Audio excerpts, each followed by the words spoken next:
e está no Supremo Tribunal Federal para dizer se é viável ou não a desaposentação. E mais um detalhe, o que é que está em conflito ou está, então, mais difícil na questão da desaposentação? Se a pessoa se desaposenta, ela precisa devolver aqueles valores que ela recebeu por conta da aposentadoria que seria cancelada ou não? Essa é a dúvida. O STJ, Superior Tribunal de Justiça, já decidiu que não precisa, que a pessoa pode se desaposentar, encaminhar uma nova aposentadoria sem devolver o que recebeu. E aí vem os argumentos jurídicos que os valores de aposentadoria são verbas alimentares, que não se pode devolver o que a pessoa... Está em discussão ainda essa situação. Está em discussão. Então, agora cabe ao Supremo Tribunal Federal decidir se há possibilidade da desaposentação e se há necessidade de devolução dos valores. Se isso for viável, Marco, não tem mais... Eu acho que os advogados todos vão ter que trabalhar nessa área. Porque, assim, o telespectador deve saber, 80%, 90% das pessoas que se aposentam continuam trabalhando. Porque precisam trabalhar. Porque precisam trabalhar. Então, essas pessoas todas, depois de 4 ou 5 anos, 6 de trabalho, poderiam fazer a desaposentação. Poderiam cancelar aquela com valor mais baixo, trabalharam 5 anos a mais, envelheceram 5 anos a mais, mesmo que as regras sejam as mesmas, a pessoa terá um benefício de valor maior e poderia buscar essa diferença. Essa seria, digamos assim, um questionamento que eu faria. Hoje, uma pessoa que vai falar com a senhora, estando aposentada há pouco tempo, essa seria a melhor orientação que a senhora daria. Desaposentar, né? Uma perspectiva melhor, até porque a maioria das pessoas já estão trabalhando nessa esfera, né? Agora, eu fico temeroso o seguinte, o tempo que ele trabalhou não é perdido. Não. Aquilo lá mantém-se. E a desaposentadoria que a senhora está me colocando é uma garantia daquilo que trabalhar para ganhar um benefício melhor. Sim. Mas eu tenho uma dúvida com relação a isso aí. Vou dizer, entre aspas, assim, o governo faz as regras do jogo sempre para prejudicar nós, né? Principalmente na questão da aposentadoria. Existe uma segurança jurídica de que depois de eu estar trabalhando, eu possa... porque o telespectador vai me cobrar isso aí. Tá, eu vou me desaposentar agora, vou fazer, mas depois as regras mudam e aquilo que eu tinha, aquilo que eu achei que eu vou ganhar a mais, posso eu ganhar a menos. Existe esse risco? Existe. Existe, Marco. Não sejamos aqui hipócritas em dizer que o telespectador tem que fazer. Até porque, meu posicionamento particular... Eu não estou ajuizando ação de desaposentação. Não estou ajuizando. O que eu estou fazendo? O que eu pensei que seria o mais vantajoso para o cliente sem o risco de perder, inclusive, uma ação. Porque tu imaginas, Marco, uma pessoa que entra com uma ação que tem que pagar custas e tal, porque tem que se projetar a sucumbência, que acaba perdendo a ação de desaposentação, está sujeita ainda a pagar a sucumbência no processo que acabou não ganhando nada. Porque eu tenho minhas dúvidas que o Supremo vai aprovar isso. Certo. O que eu penso que é viável é fazer um pedido administrativo, já sabendo que a autarquia irá negar, o INSS vai negar o pedido e deixar o indeferimento pendente, parado, aguardando a definição do Supremo. Por quê? Certíssimo. Se o Supremo entender possível a desaposentação sem devolução, se toma o indeferimento e se pega a desaposentação desde o momento do indeferimento. O cliente não correu o risco de sucumbência, não, claro, se a ação for improcedente, se perdeu o tempo em fazer o requerimento. Mas o requerimento administrativo é muito simples e o indeferimento o INSS dá na hora. Então, se tomou uma medida muito pequena, muito tranquila, de ter um indeferimento que não vai ser tomado nada, não vai ser feito nada com isso, se for improcedente lá.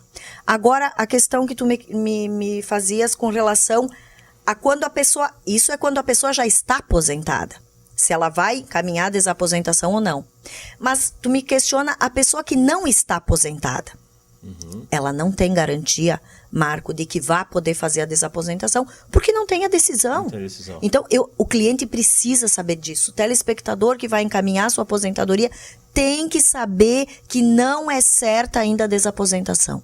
Então, o mais certo é fazer um procedimento administrativo que serve como início de uma possível demanda. Exato. E que possível demanda que só sairá vitoriosa depois da decisão do Supremo Tribunal Federal. Me parece que é o mais garantido, sem custo nenhum para o cliente, é isso que ele deve fazer. Agora eu vou fazer uma pergunta mágica, a senhora responde se quiser responder, mas para mim é necessário. A senhora que sempre está nesses congressos, a senhora já sabe os posicionamentos dos ministros, já sabe o que o STJ decidiu, que é o Superior Tribunal de Justiça, que está um pouco abaixo do Supremo Tribunal Federal. O que a senhora acha? A senhora acha que vai ser procedente, ou os votos estão divergentes, ou realmente não dá para dizer nada? Sabe que às vezes a gente se surpreende com as decisões. Marco, nós que temos uma idade já, vamos dizer, de experiência, dá para se dizer como experiência na área, quando a gente olha para trás e vê quais as mudanças que aconteceram nos últimos anos em termos de legislação, de posicionamentos do Supremo Tribunal Federal, a grande maioria foi contra. E eu digo, o meu medo, eu não sei exatamente o que vem, mas eu tenho sempre um pé atrás, por isso que eu não estou agindo nesse momento. O Supremo é composto por ministros indicados. O nosso medo, nós advogados hoje, é que o Supremo sempre venha com alguma decisão política, mesmo tratando de uma matéria jurídica, e não uma decisão jurídica. Então, pensamos nós aqui, Marco, só das pessoas que eu conheço e que tu conhece. O telespectador em casa deve estar pensando, se não nele próprio, em pessoas que o cercam, pais, avós, tios, que estão aposentados e que estão trabalhando. Quanto isso representaria financeiramente nos cofres da Previdência? Seriam valores astronômicos, e aí se questiona a questão da viabilidade financeira da Previdência. Aí a gente entra em outro assunto que também é polêmico, se a Previdência tem saúde financeira para suportar isso ou não. Então, é muito difícil. É um momento, assim, bastante polêmico, bastante difícil para a pessoa decidir. Eu, particularmente, estou aguardando. Eu acho que realmente nesse aspecto a gente vê pelo próprio mensalão nos dias de hoje as posições dos embargos de declaração que possam advir que não vai dar quase nada para aqueles que foram os mentores. Então, seguramente para nós profissionais na área, principalmente a senhora profissional nessa área, é com cautela.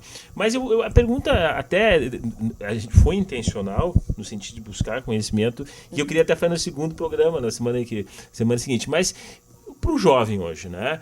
Nós falamos até esse momento para aquela pessoa que já compôs sua vida, tá? E que eu acho que é muito injusto a pessoa que trabalhou tanto tempo nova, né? Ter esse retorno do nosso Brasil. Então, eu vou fazer então a pergunta em nome daqueles jovens que estão começando agora, né? E eu digo já, desde que momento? Porque nós temos hoje, tu foste uma que trabalhou desde que tu era adolescente, ou se não mais, e eu, de certa forma, ajudei meu pai muito novo, né? E meu pai nunca teve essa visão de previdenciária desde o começo, até porque ele era estrangeiro, então nós não tínhamos esse compartimento. Nós tínhamos a ideia de que todo mundo ia crescer, se aposentar, o governo ia dar, e não é isso, as regras são outras. E hoje, pior, as regras mudam no decorrer. Mas hoje, para um jovem, tá? Eu digo um jovem assim, que está começando o comércio, ajudando o seu pai, né? Que está lá, faz um trabalho de office boy, que está começando, eu digo desde a idade permitida ali, de 16 a 14 anos, tá? Qual a orientação que a senhora daria, né, para esse jovem que começa agora? O que a senhora diria a fins de aposentadoria? O que a senhora diria para ele hoje? Bem, chegasse a abordar bem a questão do jovem que passa a ajudar o pai, que seria aquele jovem que vai desenvolver uma atividade liberal, como profissional liberal, o antigo autônomo. Claro. Hoje não se chama mais esse nome. Porque a pessoa que exerce uma atividade com carteira assinada, enfim, automaticamente ela tem que contribuir para a Previdência. Aliás, a contribuição para a Previdência tem como tópico anterior, imediato, o exercício de uma atividade. Claro. Toda pessoa que exerce atividade, em tese, tem que contribuir para a Previdência. Está na lei. Tá na lei. É obrigatório. Mas aquele jovem que está ajudando o pai. Então, eu vou te dizer como é que estão as regras hoje. E aí, Marco, telespectador, eu digo, quando nós começamos a trabalhar, a regra da aposentadoria era a seguinte: trabalha 3 anos, os últimos 3, depois dos 30 ou 35, o tempo continuou o mesmo. Fazia a média dos últimos 3 anos e era esse o valor que a pessoa ia ganhar. É isso aí. Isso quando nós começamos. Não é mais assim. Olha só, tu queres que eu fale como é que o jovem, como é que ele vai se aposentar daqui a 30 ou 35 anos? Tá, eu vou dizer como é que está hoje. Porque, Marco, eu gostaria muito não de se ter sabe o que vai ser lá a bola de cristal para saber. Né? Mas hoje, a pessoa que começa a trabalhar hoje está fazendo média para aposentadoria desde a primeira contribuição. Barbaridade. Uma vez eram os últimos 3 anos. Mudou tudo mesmo. Para nós, é desde julho de 94 para cá. Para quem entra no sistema hoje, todo o período de contribuição, todo o período de atividade vai entrar na média. Na verdade, eles fazem assim: tomam de todo o período de trabalho, de contribuição, 80% das maiores contribuições. E aí fazem a média. E depois aplicam o fator previdenciário. Barbaridade. Ou seja, se um jovem, telespectador ou filho de quem está nos assistindo, começou a trabalhar agora 1 ano, 2 ou 3, pensem, essa pessoa já está fazendo média para aposentadoria. Todas essas contribuições serão computadas num futuro, se continuarem as regras assim. Imaginemos que sejam essas regras. Então, está fazendo média. Digamos o pai que chama o filho para trabalhar, de auxiliar, de office boy, ele tem que estabelecer um quanto mínimo máximo. Olha a incoerência também. O mínimo máximo para ver o que vai dar o fator. Não é mais os 3 anos, mas sim é um coeficiente de que ele depositou o máximo ao longo de toda a sua vida. Exato. Hoje. Exatamente isso. Então, ele paga isso e já vai imaginando como vai ser a sua média no futuro. Como é que vai ser a contribuição para efeitos de saber o que seria a sua média lá na frente. Imaginando sempre no fator previdenciário. Marco, e o fator previdenciário, ele altera, ele muda, porque cada ano o IBGE dita a tabela nova da expectativa de vida. E altera, porque quanto mais sobe a expectativa de vida, menos a pessoa ganha, porque a pessoa vive mais. Se a pessoa vive mais, o fator diminui, ganha menos de aposentadoria. Então, o fator não é o mesmo sempre para essas pessoas. Sempre é alterada de acordo com todo índice. Ano em dezembro, e aí vai uma dica, a melhor época para se aposentar, quem quer se aposentar, até o dia 30 de novembro de cada ano. Por quê? Porque no dia 1º de dezembro muda a tabela da expectativa de vida. Entendi. E se a pessoa se aposenta em dezembro, vai pegar a tabela nova, maior, vai ganhar um pouquinho menos. Que incrível, incrível. Eu estou perplexo e, na verdade, está sendo rico essa instrução. Na verdade, temos que ter a expertise de que existem elementos processuais, quer dizer, antes de ser processuais, burocráticos para se vencer para chegar a uma aposentadoria. Doutora, foi uma satisfação a senhora estar aqui. Eu vou dizer aos telespectadores que é muito rico esse conhecimento, porque serve a todos. No próximo programa vamos estar aqui de novo com a doutora e vamos ter novos conhecimentos e novas, digamos assim, situações práticas para que se possa aposentar e muito bem. Até mais.